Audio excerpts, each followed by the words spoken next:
Assalamualaikum warahmatullahi wabarakatuh. Apa kabar Ananda? Semoga Ananda selalu dalam keadaan sehat ya. Amin ya rabbal alamin.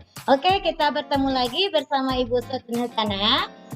Nah, pada kesempatan sekarang ini Ibu akan memberikan materi yang berbeda. Kenapa?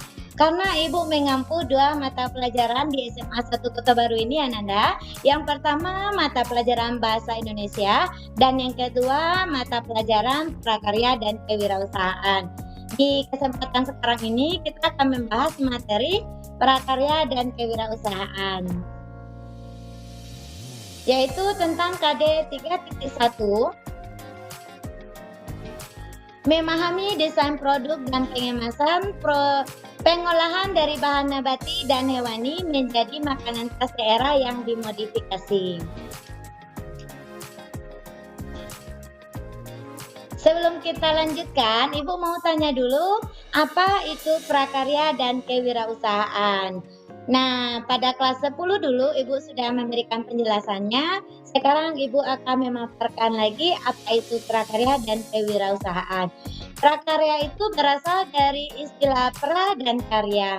Pra mempunyai makna belum dan karya adalah hasil kerja. Sedangkan kewirausahaan berasal dari kata wira dan usaha. Kewirausahaan itu adalah tambahan akhiran dan awalan, ke dan an. Sedangkan kata dasarnya yaitu wirausaha yang berasal dari kata wira dan usaha. Wira itu yang berarti berani, utama, mulia, atau sendiri, sedangkan usaha ialah kegiatan. Jadi wirausaha itu dapat diartikan sebagai hal-hal yang menyangkut keberanian seseorang untuk melakukan kegiatan secara mandiri.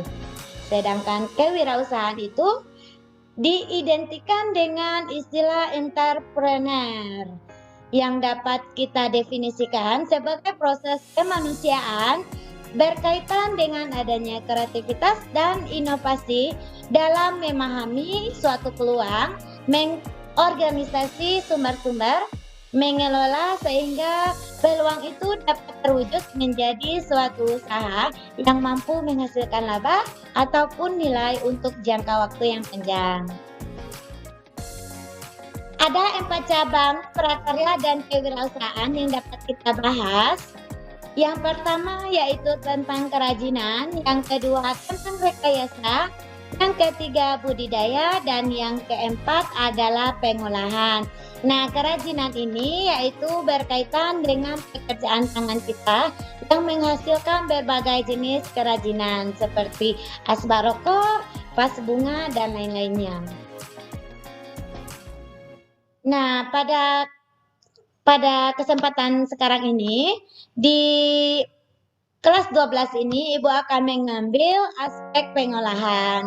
Pada kelas 10 dulu semester 1-nya Ananda sudah memahami tentang makanan dari bahan dasar nabati. Semester 2-nya yaitu makanan dari bahan dasar hewani. Itu maksudnya hewani, Ananda itu salah ketik ibunya, mohon maaf. Yang di kelas 11 Ananda juga sudah memahami tentang makanan khas daerah.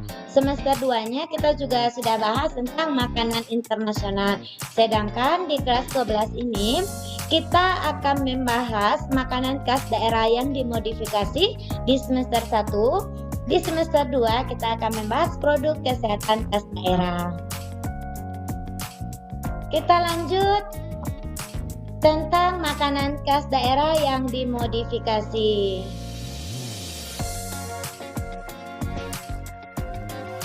Apakah Ananda paham tentang makanan khas daerah yang dimodifikasi?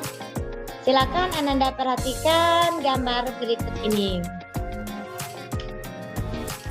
Yang pertama ada gambar semacam kue. Nah, yang kedua makanan khas daerah manakah ini Ananda? Silakan Ananda perhatikan, Ananda pikirkan apa nama makanannya dan berasal dari manakah makanan tersebut.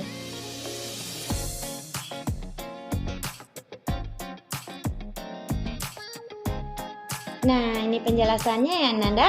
Gambar 1 itu adalah namanya kue cucur, berasal dari daerah Sulawesi Barat. Hidangan tradisi ini biasanya ditemui di acara hajatan di daerah Sulawesi Barat, tepatnya di Mamuju dan sekitarnya. Pada gambar 2, mungkin tidak ada lagi yang tidak kenal dengan gambar 2.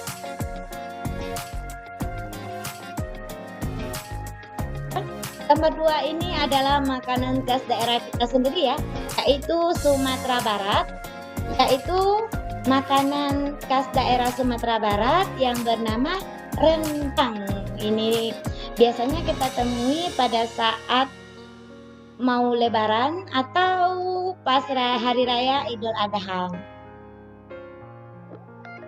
Jadi dari kedua gambar yang Ibu berikan tadi dapat kita simpulkan bahwa makanan khas daerah itu berasal dari beragam bahan yang bervariasi dan dapat berbeda di setiap daerahnya, yang menjadikan ciri khas khusus daerah tersebut. Jadi itu yang dimaksud dengan makanan khas daerah ya Ananda. Selanjutnya, apakah sebuah makanan bisa dimodifikasi? Biasanya Ananda itu kenal istilah modifikasi. Istilah modifikasi itu berkaitan dengan bengkel-bengkel mungkin yang Anda kenal ya, seperti modifikasi motor, modifikasi mobil. Ternyata makanan juga bisa dimodifikasi ya. Sebelum kita bahas apa itu modifikasi. Modifikasi itu adalah sebuah kegiatan memberikan perubahan pada suatu benda, salah satunya makanan. Apa tujuan dari modifikasi? Pasti ada tujuannya. Yang pertama, khusus memodifikasi makanan, tujuannya yang pertama adalah memberikan variasi rasa dan bentuk. Yang kedua, memperpanjang usia produk agar lebih awet, dan yang terakhir adalah meningkatkan tingkat higienis produk tersebut. Ada 3 cara yang dapat kita lakukan untuk memodifikasi makanan. Yang pertama adalah memodifikasi melalui bahan. Memodifikasi bahan dapat dilakukan untuk menghasilkan cita rasa dan aroma yang baru, atau untuk pemanfaatan bahan baku yang ada di daerah sekitar. Yang kedua adalah memodifikasi proses. Dapat dilakukan untuk menghasilkan tekstur pangan yang berbeda untuk meningkatkan keawetan serta higiene dari produk tersebut. Dan yang terakhir adalah dengan cara memodifikasi tampilan. Dapat dilakukan dengan pembentukan pangannya berupa penambahan hiasan atau pengemasannya yang kita modifikasi. Selanjutnya adalah manfaat, kegunaan, ataupun tradisi budaya yang terkandung dalam produk makanan khas daerah yang dimodifikasi tersebut. Contohnya pada salah satu makanan khas daerah Padang adalah ketupat yang dimasak pakai santan dan dihidangkan di hari-hari tertentu. Yang kedua, di daerah Sumpur Kudus mempunyai makanan khas daerah seperti galamai dan waji. Disajikan juga di hari-hari tertentu ya Nanda, terutama pada saat hari raya Idul Fitri dan hari raya Idul Adha. Ibu rasa itu saja materi yang dapat Ibu sampaikan. Semoga bermanfaat untuk Anda semuanya. Assalamualaikum warahmatullahi wabarakatuh.